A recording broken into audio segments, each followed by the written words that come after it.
Elements and compounds. Matter present in our surroundings can be classified as pure substances and mixtures. Pure substances are further classified as elements and compounds. Elements. An element is a pure chemical substance consisting of only one type of atom. Different elements are arranged in the periodic table according to their atomic number.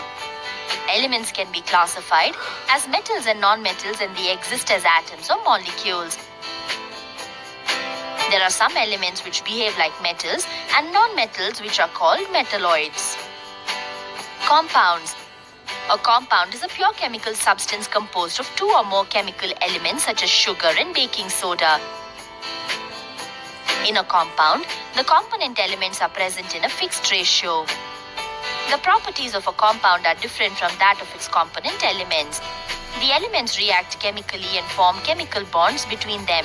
Based on the nature of the bonds, compounds can be classified into ionic, molecular, or covalent compounds. Ionic compounds. Ionic compounds contain ions that are held together by the force of attraction between oppositely charged ions. Sodium chloride or common salt is a good example of an ionic compound.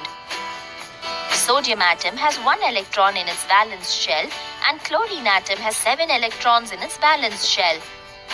When these atoms collide with each other, the sodium atom loses its valence electron and becomes a positively charged sodium ion and attains stable octet configuration. The electron released from the sodium atom is gained by the chlorine atom and completes its octet.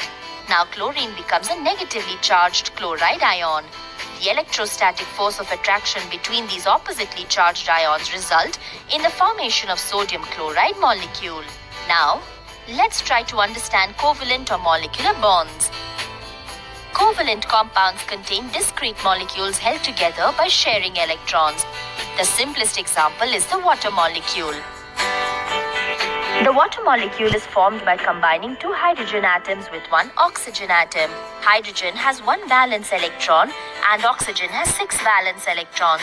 The hydrogen atom with 1 valence electron needs an additional electron to complete its first energy level, and oxygen atom with 6 valence electrons needs 2 additional electrons to complete its second energy level. As one hydrogen atom and one oxygen atom collides, a covalent bond is formed by the sharing of electrons between atoms. By sharing an electron pair with the oxygen atom, the hydrogen atom completes its first shell and attains a stable noble gas configuration. Oxygen atom now has 7 electrons in its valence shell. By accomplishing its stable octet configuration, oxygen atom shares an electron with another hydrogen atom and forms a water molecule. Things to remember. Elements are the simplest form of matter and are made up of atoms of the same kind. In the periodic table, elements are arranged in the order of increasing atomic number. Elements can be classified into metals, non-metals, and metalloids. Compounds are pure substances composed of two or more different elements. The properties of a compound are different from that of its component elements. Ionic compounds are formed by the electrostatic force of attraction between oppositely charged ions, and covalent compounds are formed by the sharing of electrons between atoms.